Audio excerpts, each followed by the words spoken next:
TV47 Kenya on Facebook and on YouTube. On X at TV47 News AE. You can tag me as well at @Ann_Dida. Fred will be telling you his handle later on.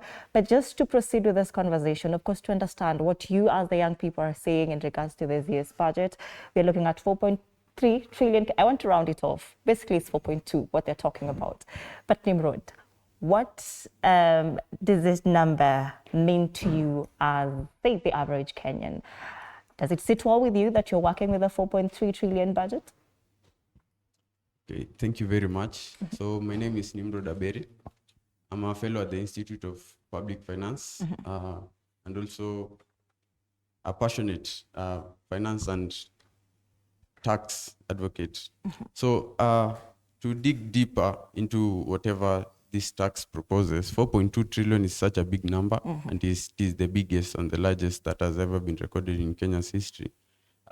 It also reflects now to the tax reformation, because the more you budget, the more it means you have a gap that you need to fill, and now that eats into the tax area. Hence, you need to get more money in order to finance your budget.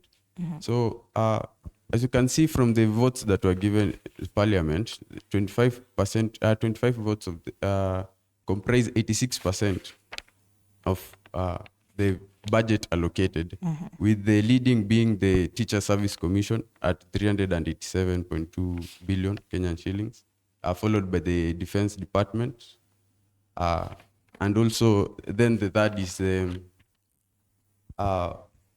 we have the third as the road, to finance the road. Now, where it comes to the youths and most of the students in the university, funding higher education comes the fourth, and that's where I'm trying to put focus on, as 143.7 billion.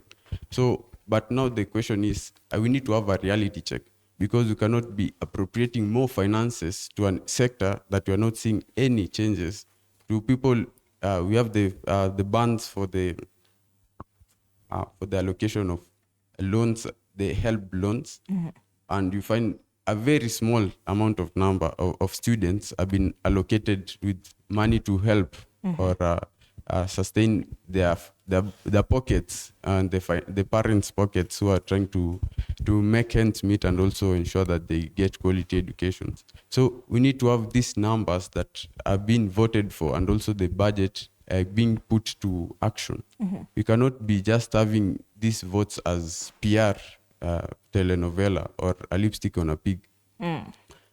Yes, so it's something that, so if you'll allow me to enter slightly into the finance bill, and now how they are trying to get this money, not fund the budget that is overtly expensive.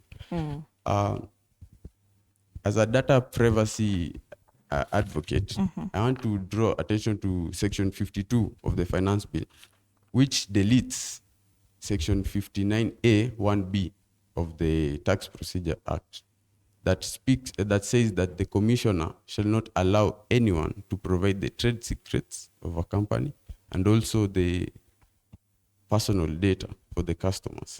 So that is a very critical aspect that has been violated under Article 31 of the Constitution, that states on the right to privacy. So, as we do agree that this is still a proposal, though it hasn't been signed into law. Yes. So I'm saying that it's a place that needs to be amended, because in as much as we are trying to get the revenues and the taxes, and also we have tried to automate and improve the mechanism of how we file our returns and also lodge the filed returns and also even apply, we also need to take into keen consideration of how this data from people are protected, so that we don't leave a chink on one's armor. So yes, and that's an area that it's a proposal that I see that really needs to be taken into consideration.